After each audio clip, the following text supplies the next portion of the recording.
بسم الله الرحمن الرحيم. الحمد لله رب العالمين والعاقبة للمتقين والصلاة والسلام على رسوله محمد وآله وأصحابه أجمعين. اللهم ربنا افتح علينا حكمتك وانشر علينا رحمتك يا ذا الجلال والإكرام. اللهم رب زدني علما. محترم طالبان علوم نبویہ، آج آپ کے سامنے کتاب ہدایت النحو لے کر حاضر ہوئے ہیں۔ اس سے قبل ویڈیو میں ہم نے آپ کو ہدایت النحو جو کتاب کا نام ہے آپ کے سامنے اس پر گفتگو کی تھی اور مکمل وضاحت آپ کے سامنے پیش کی گئی تھی۔ آج میں آپ کے سامنے ہدایت النحو میں جو تسمیہ کا ذکر ہے اس پہ کچھ گفتگو کی جائے گی انشاءاللہ۔ تو پہلے جو کتاب کا جو خطبہ ہے مختصر وہ پڑھ لیتے ہیں، پھر جو ہے آگے بات کرتے ہیں۔ بسم اللہ الرحمن الرحیم۔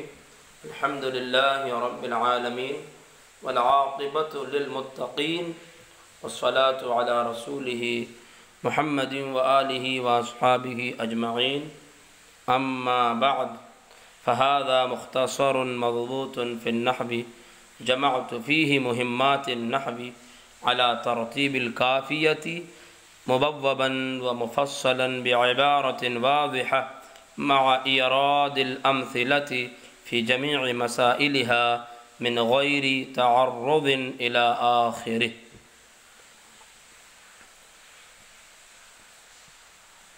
یہ میں نے آپ کے سامنے خطبہ پڑھا۔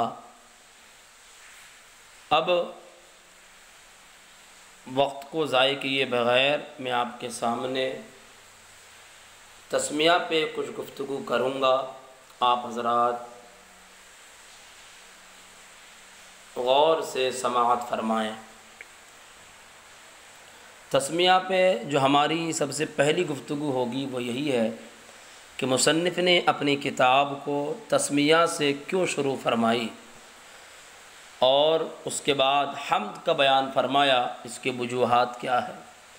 پھر اس کے بعد جو دو حدیثیں ہیں، تسمیہ کی حدیث ہے اور ایک تحمید کی حدیث ہے، ان دو احادیث میں جو تعارض ہے اس کا ازالہ اور اس کا جو جواب ہے وہ آپ کے سامنے پیش کیا جائے گا۔ اور پھر دوسرے نمبر پر جو ہم جو گفتگو کریں گے وہ حرف با کے بارے میں آپ کے سامنے نحوی اعتبار سے جو تفصیلی گفتگو ہے وہ کیا جائے گا۔ اور پھر با کے بعد چونکہ لفظ اسم ذکر ہے، اسم مضاف ہے، لفظ اسم کے بارے میں کچھ وضاحت ہوگی۔ اور پھر اس کے بعد جو بسم اللہ الرحمن الرحیم کا جو ترجمہ ہے، حضور اعلیٰ حضرت امام اہل سنت امام احمد رضا خان فاضل بریلوی رضی اللہ تعالی عنہ نے جو ترجمہ کیا تسمیہ کا، اور جو دیگر مترجمین نے جو ترجمہ کیا ہے، ان مترجمین کے ترجمے میں اور امام اہل سنت کے ترجمے میں کیا خصوصیت ہے وہ بھی آپ کے سامنے انشاءاللہ بیان کرنے کی بھرپور کوشش کریں گے۔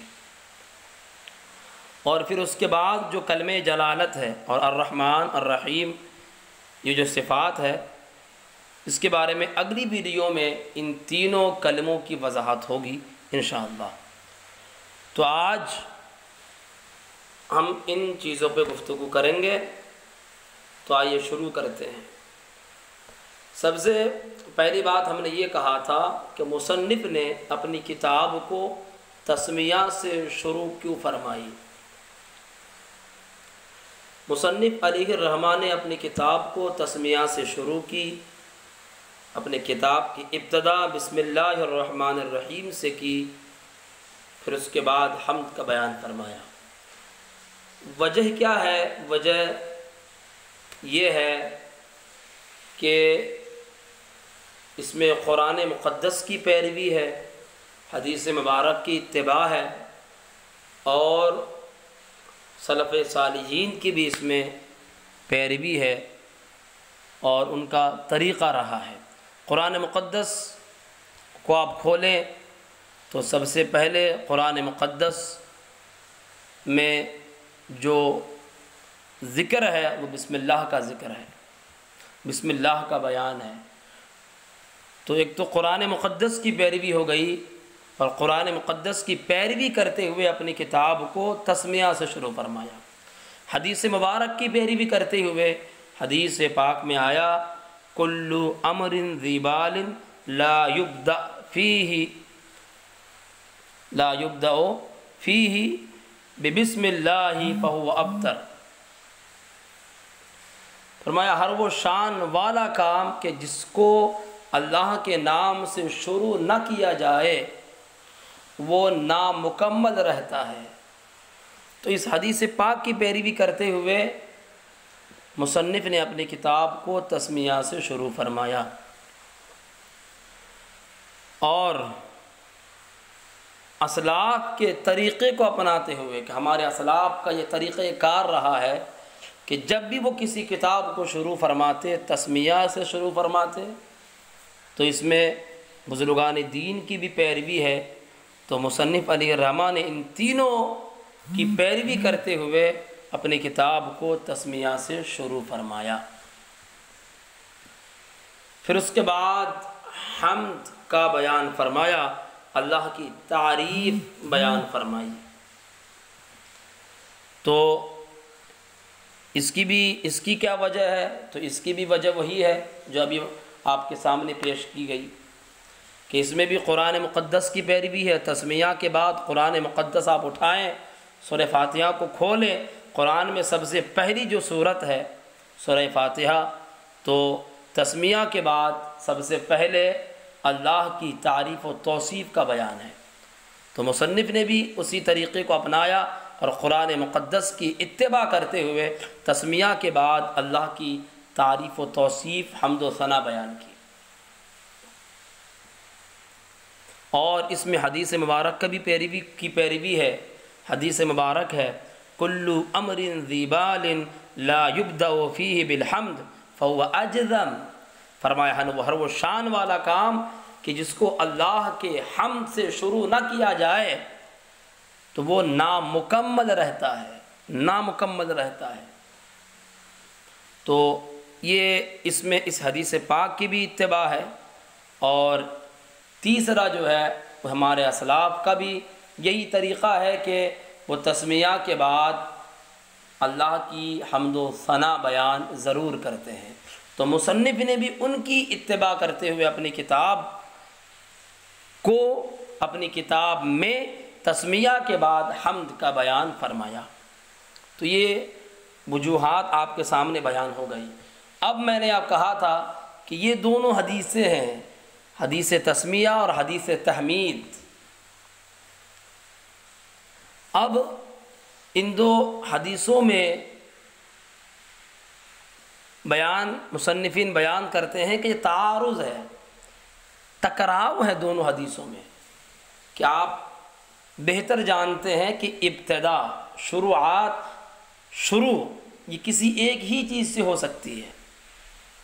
جب تسمیہ کا ذکر کیا تو اس کے بعد حمد کا بیان فرمایا، تو تسمیہ تو پہلے ہے، حمد بعد میں ہے، لہذا ابتدا ایک ہی چیز سے ہو سکتی ہے، یا تو تسمیہ سے یا پھر تحمید سے، دونوں سے ابتدا نہیں ہو سکتی۔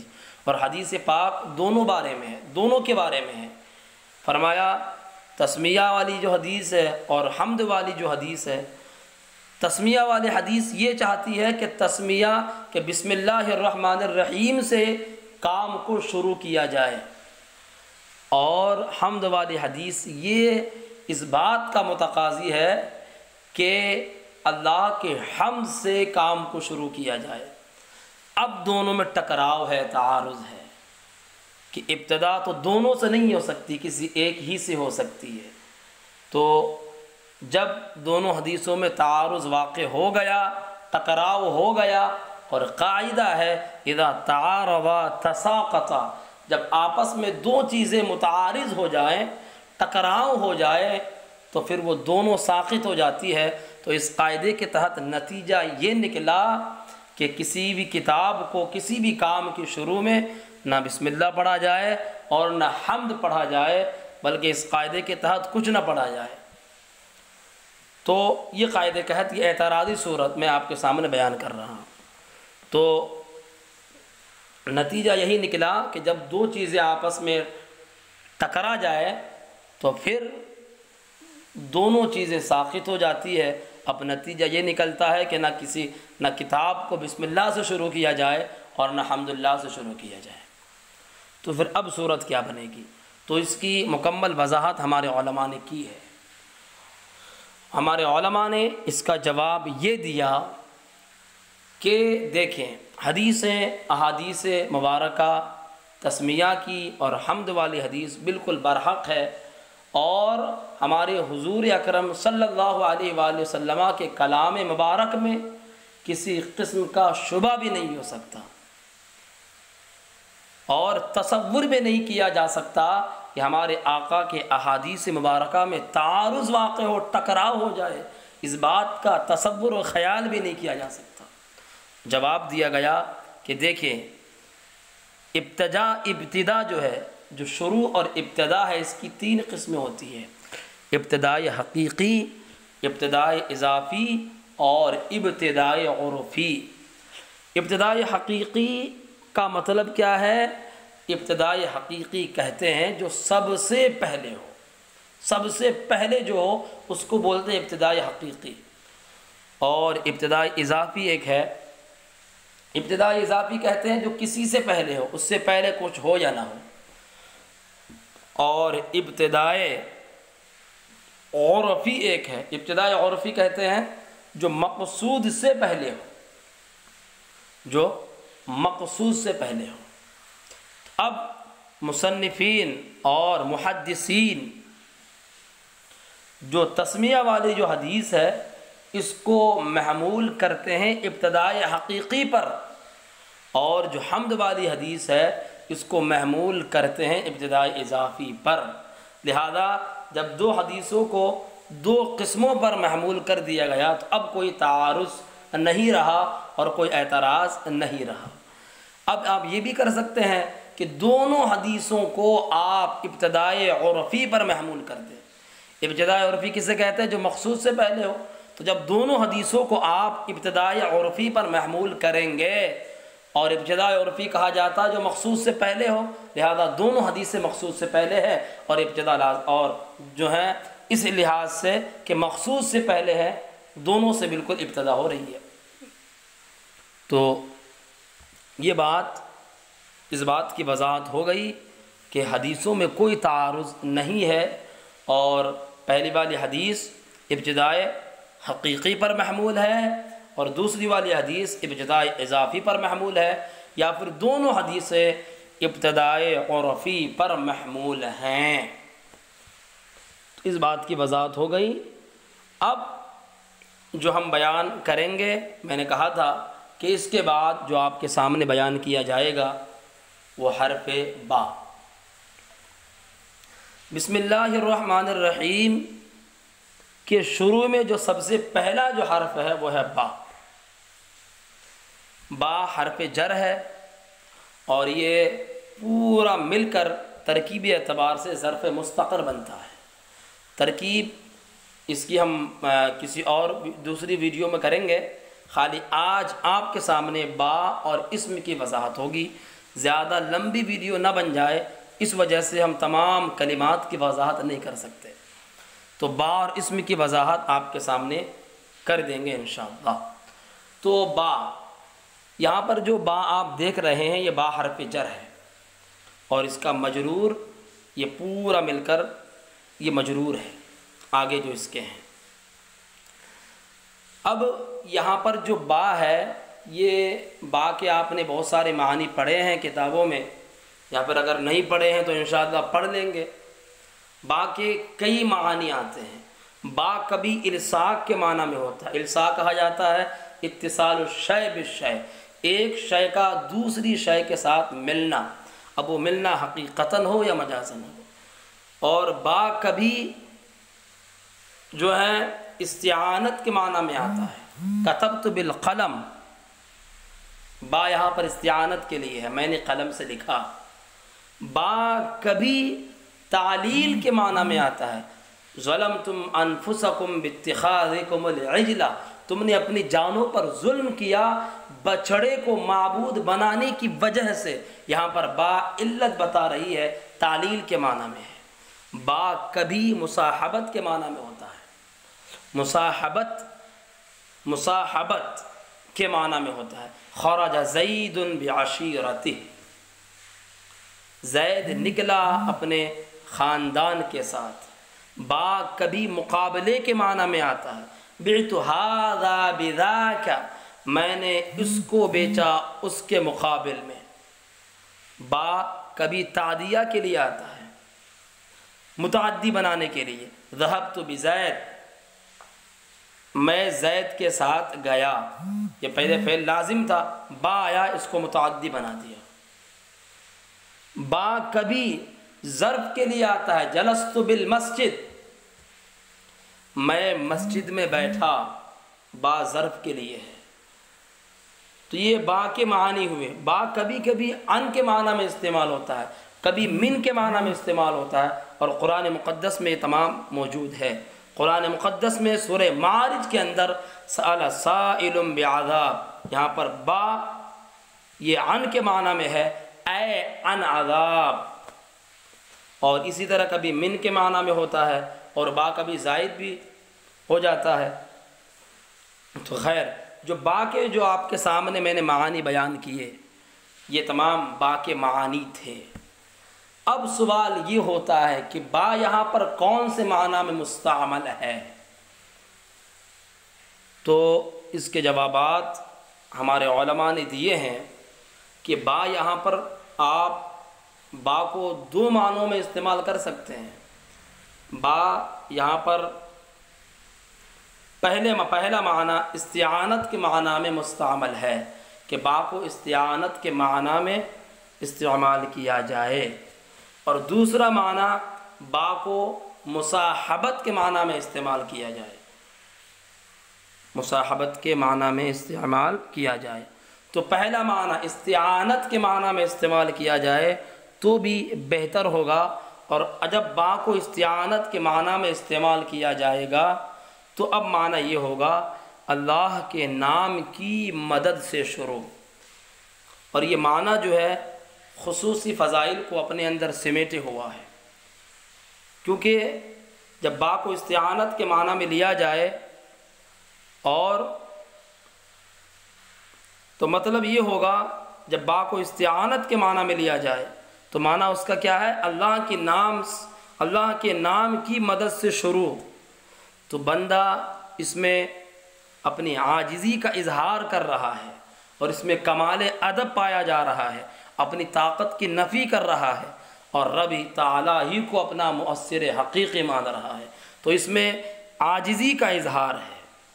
اور قرآن مقدس میں خود فرمایا گیا، اور با کو استعانت کے معنی میں لینا بہتر اس لیے بھی ہے کہ قرآن مقدس میں ہے استعینوا بالصبر والصلاۃ، اور دوسری جگہ فرمایا گیا استعینوا باللہ، صبر اور نماز سے مدد طلب کرو، اور اللہ کریم سے مدد طلب کرو۔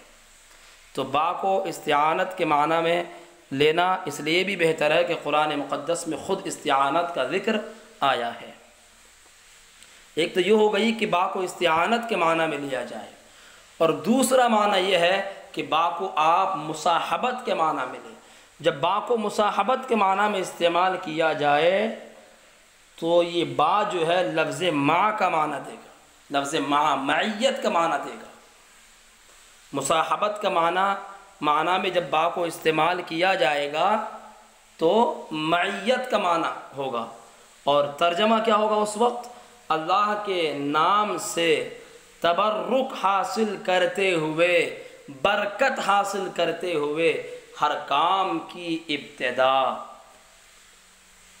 اب میں نے جو یہ ترجمہ کیا تو یہ ترجمہ اس لیے بھی کیا کہ اہل لسان خود کہا کرتے تھے بسم اللہ اقرأ متبرکن، بسم اللہ اقرأ متبرکن۔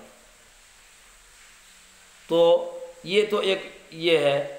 اب با کو مصاحبت کے معنی میں لیا جائے، اس کی وضاحت خود حدیث پاک سے ہے۔ آپ نے وہ حدیث پاک سنی ہوگی، بسم اللہ وباللہ الذی لا یضر مع اسمہ شیء فی الارض ولا فی السماء وہو السمیع العلیم۔ یہاں پر آپ خود دیکھیں ہمارے آقا کریم علیہ الصلوۃ والسلام نے لفظ مع خود استعمال فرمایا، بسم اللہ وباللہ الذی لا یضر مع اسمہ مع کا لفظ ہمارے حضور نے خود استعمال فرمایا ہے، جس سے بخوبی واضح ہو جاتا ہے کہ یہاں بسم اللہ الرحمن الرحیم میں با مصاحبت کے معنی میں بھی استعمال ہوا ہے۔ یہ بات وضاحت ہو گئی کہ با کو استعانت کے معنی میں لے اور با کو مصاحبت کے معنی میں لے، دونوں طریقہ بہتر ہے۔ اور جب ہم یہ ترجمہ کرتے ہیں، ایک بات یہ بھی بتا دوں کہ برکت والا ترجمہ، تو برکت والا جو ترجمہ ہے یہ کوئی الگ سے ترجمہ نہیں ہے، یہ مصاحبت ہی کے زمرے میں آئے گا۔ جب با کو مصاحبت کے معنی میں لیا جائے گا تو پھر برکت والا معنی مصاحبت ہی کے ضمن میں پایا جائے گا۔ تو با کو مصاحبت کے معنی میں لے، استعانت کے معنی میں لے، دونوں طریقہ بہتر ہے۔ تو با کی وضاحت ہو گئی کہ با کون سے معنی میں استعمال شدہ ہے۔ اب اس کے بارے میں یہ تو نحوی اعتبار سے ہے، اور اس کے بارے میں جو بھی باتیں ہیں، حکمتیں ہیں، نکات وغیرہ ہیں، تفاسیر کی کتابوں میں بہت زیادہ ہے۔ روح البیان اور تبیان القرآن علامہ غلام رسول سعیدی صاحب کی، اور حضور حکیم الامت مفتی علامہ احمد یار خان صاحب نعیمی، یہ تمام مفسرین جنہوں نے تفسیر کی کتابیں جو لکھی ہے قرآن مقدس کی، اپنی اپنی کتابوں میں با کی حکمتیں بیان فرمائی ہے۔ آپ وہاں پر سماعت فرما لیں۔ میں نے یہاں پر با کی خصوصیت جو نحوی اعتبار سے ہے وہ آپ کے سامنے بیان کی۔ ایک بات یہ بھی عرض کر دوں با کی خصوصیت کے بارے میں، جو مجھے جو ہے ابھی یاد آیا، حضرت علی رضی اللہ تعالیٰ عنہ کا فرمان ذی شان ہے، جس کو بہت سارے علماء نے بیان بھی فرمایا، اور حضور شیخ الاسلام علامہ سید مدنی میاں اشرفی نے بھی اپنی کتاب میں اس واقعے کا بیان فرمایا۔ وہ فرماتے ہیں حضرت علی کا فرمان ہے کہ قرآن مقدس کا سارا علم سورہ فاتحہ کے اندر ہے، اور سورہ فاتحہ کا سارا علم بسم اللہ الرحمن الرحیم کے اندر ہے، اور بسم اللہ الرحمن الرحیم کا سارا علم با کے اندر ہے، اور با کا سارا علم با کے نقطے کے اندر ہے۔ فرمایا انا نقطۃ تحت الباء، میں با کے نیچے کا نقطہ۔ تو اس سے حضرت علی کی جو ہے فضیلت بھی معلوم ہوتی ہے، اور با کی خصوصیت بھی۔ تو یہ آپ کے سامنے با کی وضاحت بیان کی گئی۔ اب میں نے جو کہا تھا کہ کلمہ اسم کے بارے میں کچھ باتیں بیان کی جائیں گی۔ با کے بعد جو سب سے پہلا لفظ ہے وہ ہے اسم۔ اب سب سے پہلے تو میں اس بات کی وضاحت کروں گا کہ آپ یوں سمجھیں کہ لفظ اسم کا جو بیان ہے، اب اسم کو لانے کی ضرورت کیا تھی؟ ڈائریکٹ باللہ کہہ دیتا، بسم اللہ کہنے کی ضرورت کیا تھی؟ تو اس میں مفسرین نے کئی حکمتیں بیان فرمائی۔ ان میں سے جو ہے نحوی اعتبار سے جو باتیں ہیں وہ اس لیے ہے، وہ یہ ہے کہ نحوی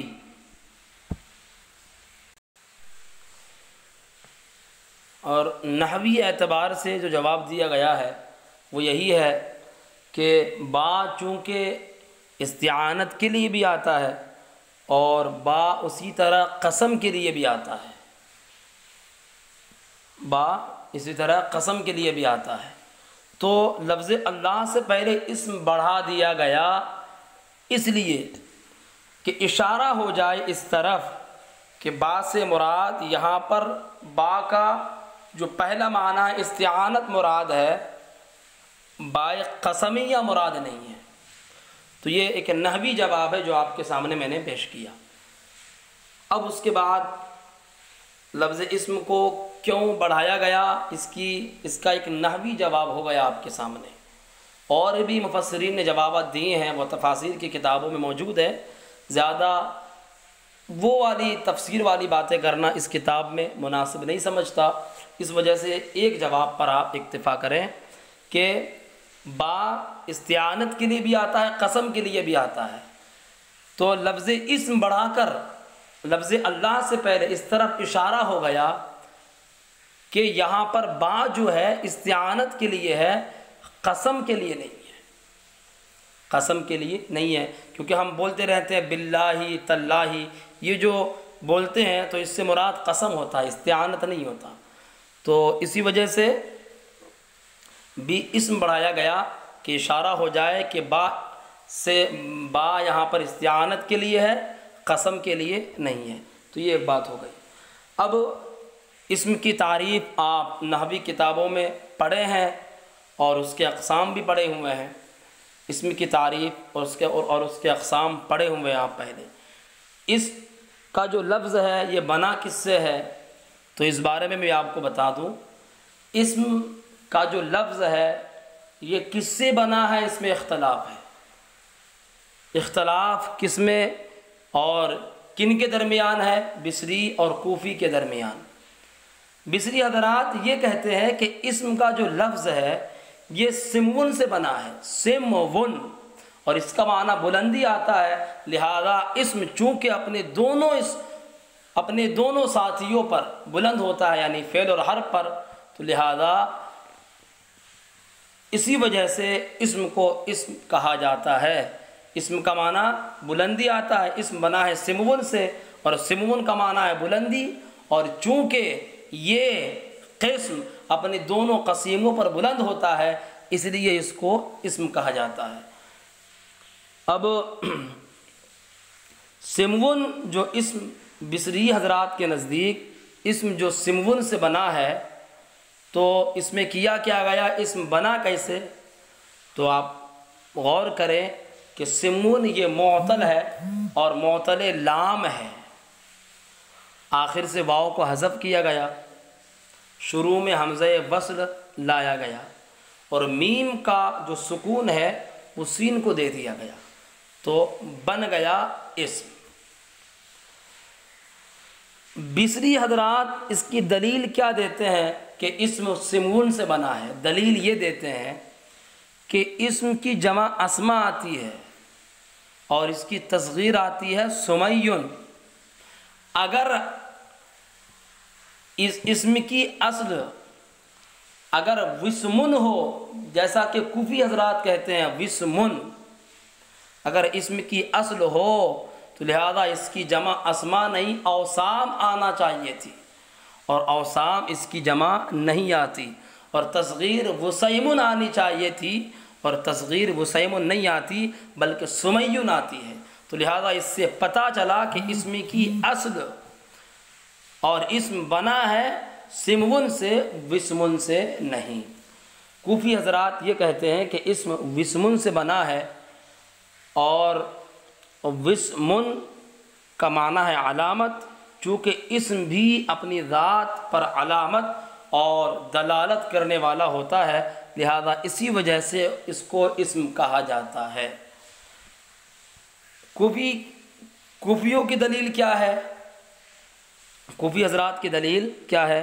وہ دلیل یہ دیتے ہیں کہ اسم وسمن سے بنا ہے۔ دلیل یہ ہے کہ اگر اسم سمون سے بنے تو اس میں کثرت تعلیل لازم آئے گا۔ کثرت تعلیل کس طرح کہ آپ اسم کی اصل کیا مان رہے ہو؟ سمون، تعلیل کس طرح کرو گے؟ آخر سے واو کو حذف کرنا پڑے گا، شروع میں حمزہ وصل لانا پڑے گا، میم کا سکون سین کو دینا پڑے گا، یہ کثرت تعلیل ہے۔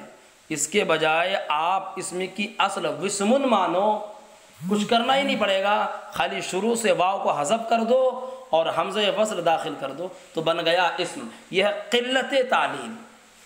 آپ کی صورت میں کثرت تعلیل لازم آ رہی ہے اور ہماری صورت میں قلت تعلیل لازم آ رہی ہے۔ قلت تعلیل کثرت تعلیل سے افضل ہوتی ہے، بہتر ہوتی ہے، تو لہذا اسم کی اصل وسمن ہے، سمون نہیں ہے۔ یہ کوفی دلیل دیتے ہیں، لیکن نحات حضرات نے اس مذہب کو ضعیف قرار دیا ہے۔ پسندیدہ اور معتبر و مستند مذہب وہی ہے جو بصری حضرات نے پیش کیا ہے۔ ایک بات یہ ہو گئی۔ اب جو آپ کے سامنے میں 2-3 باتیں اور رکھ دوں آپ کے ذہن میں، اور یہ کتابوں میں یہ باتیں بیان بھی کی گئی ہے کہ بھائی جب بسم اللہ ہم پڑھتے ہیں تو اس میں چونکہ یہ اصل ہے بسم اللہ، تو حمزہ وصل تھا، اس کو کیوں ساقط کر دیا گیا، کیوں گرا دیا گیا؟ تو یہ بھی اس بات کی بھی میں وضاحت کر دوں۔ عام طور پر جو جواب دیا جاتا ہے وہ یہی ہے کہ حمزہ وصل بائے متحرکہ کے بعد واقع ہونے کی وجہ سے ساقط ہو گیا۔ حمزہ وصل بائے متحرکہ کے بعد واقع ہونے کی وجہ سے ساقط ہو گیا، لیکن اس میں ایک جواب آپ یہ بھی دے سکتے ہیں کہ حمزہ وصل کو ہم لائے کیوں تھے؟ اسم کے شروع میں کیوں لائے تھے؟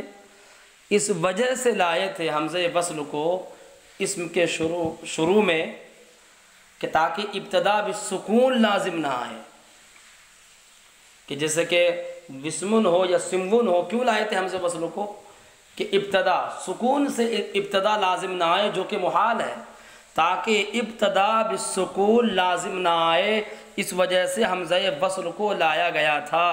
جب ہم نے اسم کے شروع میں بائے متحرکہ کا ذکر کر دیا اور بائے متحرکہ اسم کے شروع میں آ گئی، تو اب حمزہ وصل کی ضرورت نہ رہی، لہذا اس کو اب گرانا پڑے گا، تو اس کو ساقط کر دیا گیا، ضرورت نہیں رہی، گر گیا وہ۔ اب جو ہے اب یہ سوال پیدا ہوتا ہے کہ حمزہ وصل کا سقوط تلفظ میں ہونا چاہیے تھا، کتابت میں نہیں ہونا چاہیے تھا، یہ بھی سوال ہوتا ہے۔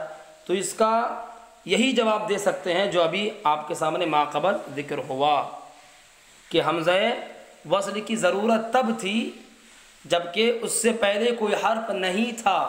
جب اس سے پہلے کوئی حرف آ گیا اور وہ متحرک ہے تو اب حمزہ وصل کی ضرورت نہیں رہی، تو تلفظ میں بھی اور کتابت میں بھی یہاں پر حمزہ وصل ساقط ہو گیا۔ اور اس کا ایک جواب یہ بھی دیا جاتا ہے کہ کثرت استعمال کی وجہ سے حمزہ وصل یہاں سے کتابت میں ساقط ہوا ہے، کثرت استعمال کی وجہ سے، ورنہ بعض جگہ کتابت میں موجود ہوتا ہے، تلفظ میں اس کو نہیں لایا جاتا۔ تو خیر یہ ایک بات ہو گئی۔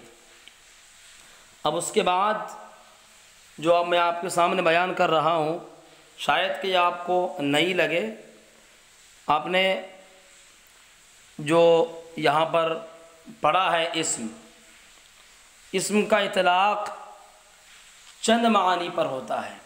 اسم کا اطلاق کبھی کبھی تو اسی لفظ پر ہوتا ہے جو مسمى پر دلالت کر رہا ہے، اسم کا اطلاق کبھی ذات مسمى پر ہوتا ہے، اور اسم کا اطلاق کبھی اس ذات پر ہوتا ہے جو کسی صفت کے ساتھ متصف ہو۔ تو یہ ہوا کہ اسم کا اطلاق 3 معنی پر ہوتا ہے، یہ اس کا خلاصہ ہوا۔ اسم کا اطلاق پہلا معنی اس لفظ پر جو مسمى پر دلالت کرے، دوسرا معنی ذات مسمى پر اسم کا اطلاق ہوتا ہے، اور تیسرا اس ذات پر جو کسی صفت کے ساتھ متصف ہو۔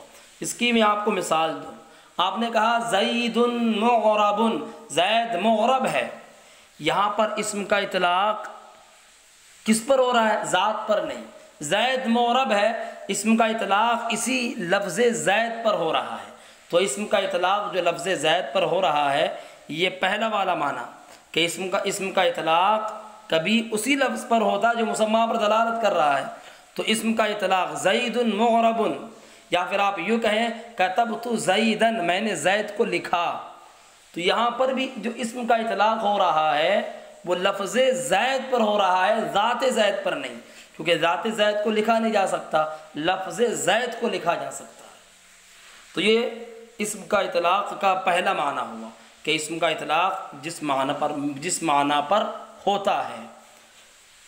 اسم کا اطلاق جو دوسرا معنی ہے وہ ہے ذات مسمى، خود ذات پر ہوتا ہے۔ جیسے کہ آپ یوں کہیں زید کاتب، زید لکھنے والا ہے، تو یہاں پر اسم کا اطلاق خود ذات پر ہو رہا ہے کہ زید لکھنے والا ہے، ورنہ لفظ زید میں لکھنے کی صلاحیت موجود نہیں ہے۔ ذات زید میں لکھنے کی صلاحیت ہوتی ہے، لفظ زید میں لکھنے کی صلاحیت نہیں۔ تو یہاں پر اسم کا اطلاق ذات مسمى پر ہے، خود ذات پر ہے۔ کبھی اسم کا اطلاق ہوتا ہے جو تیسرا معنی ہے کہ اس ذات پر ہوتا ہے جو کسی صفت کے ساتھ متصف ہو۔